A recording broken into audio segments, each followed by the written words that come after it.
ഇന്ന് നമ്മൾ റിവ്യൂ പറയുന്നത് സിക്കന്ദർ കാ മുക്കദാർ എന്ന സിനിമയെ കുറിച്ചാണ്. ഈ മുക്കദാർ എന്ന് പറഞ്ഞ വിധി എന്നാണ്, സിക്കന്ദറിന്റെ വിധി എന്നാണ് ഈ സിനിമയിൽ അർത്ഥമാകുന്നത്. നീരജ് പാണ്ഡെയാണ് ഡയറക്ട് ചെയ്തത്. ഒരുപാട് ഹിന്ദി സിനിമകൾ, നല്ല സിനിമകളൊക്കെ ഡയറക്ട് ചെയ്ത സംവിധായകനാണ്. അദ്ദേഹം തന്നെയാണ് എഴുതിയത്. അപ്പൊ ഈ സിനിമ നമ്മൾ തുടങ്ങുമ്പോൾ ഒരു വൺ ലൈൻ പ്ലോട്ട് പറയുകയാണെങ്കിൽ 2009 കാലഘട്ടമാണ്. നമ്മൾ കാണുമ്പോൾ തന്നെ ഒരു എക്സിബിഷനിൽ ഒരു റോബറി നടക്കുകയാണ്.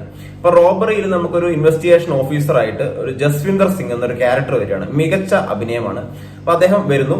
അവിനാശ് തിവാരിയുടെ ക്യാരക്ടറാണ് അതിനകത്ത് നായകനായിട്ട് വന്നിരിക്കുന്നത്. അവിനാശ് തിവാരി, അതുപോലെ തമന്ന ഭാട്ടിയ. അപ്പൊ ഈ ഒരു പോലീസുകാരൻ എങ്ങനെ ആ ഒരു റോബറി ഇൻവെസ്റ്റിഗേഷൻ നടത്തുന്നു എന്നുള്ളതാണ് ഈ സിനിമ, ഒരു വൺ ലൈൻ പ്ലോട്ട്.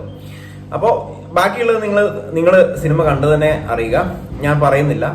ഇതിനകത്ത് അവിനാശ് തിവാരിയുടെ ആ കഥാപാത്രമാണെങ്കിലും തമന്ന ഭാട്ടിയാണെങ്കിലും സൂപ്പർ ആയിട്ടുണ്ട്, എക്സലന്റ് അഭിനയം എന്ന് പറയാം.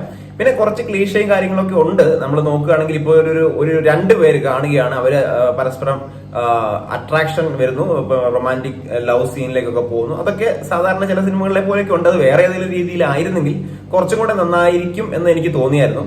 പിന്നെ ഓവറോൾ നോക്കുകയാണെങ്കിൽ നമുക്ക് കുറച്ച് സസ്പെൻസും ഒരു ത്രില്ലിങ്ങും ഒക്കെ, പ്രത്യേകിച്ചും ഇന്റർവെല്ലിന് ശേഷമുള്ള ആ ഒരു ടൈമിലാണ് അത് വരുന്നത്.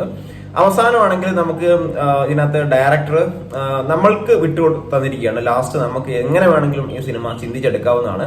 ഞാനതൊന്നും കൂടുതലായിട്ടൊന്നും പറയുന്നില്ല. ഒരു സോങ്ങേ ഉള്ളൂ, നല്ല സോങ് ആയിരുന്നു. അപ്പോൾ ഈ ഒരു സിക്കന്ദർ കാ മുക്കദാർ എന്ന സിനിമ നിങ്ങൾക്ക് നെറ്റ്ഫ്ലിക്സിൽ കാണാവുന്നതാണ്. ഞാൻ ജസ്റ്റ് ഒരു വൺ ലൈൻ പ്ലോട്ടാണ് പറഞ്ഞത്.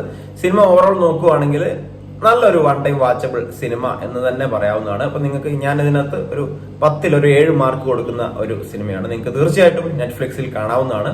സോ ഇത്രേ ഉള്ളൂ. നമ്മുടെ ചാനൽ ഒന്ന് സപ്പോർട്ട് ചെയ്യുക. Thank you, all the best.